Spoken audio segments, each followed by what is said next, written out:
India का sickle लो मेरो पैगाम है मेरे भाई को। यू जो मोदी है ना यहाँ का हमला से बचियो, जब भी खतरो देगो तुम लोग नुकसान देगो ये मोदी देगो।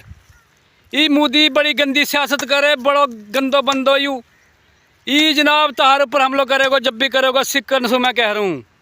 और ऐसा हमला करेगो दिखाएगो कि पाकिस्तान ने करो है या कि अब साजिश होएगी या कि सियासत होएगी कि ये आपस में जो है ना बिगड़ा, या हमारे यहाँ की गंदी सियासत समझ जाओ। ये बहुत ही गंदी सियासत करे, बहुत ही दिल्ली को पुत्र है यू।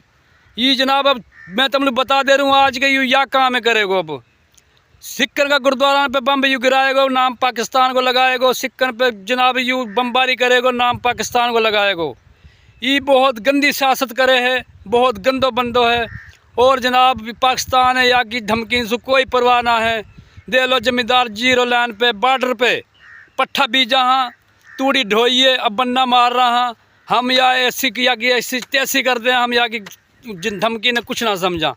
ये हमारा बिगाड़ ले, हमारा जो पुटनो पुट ले यू।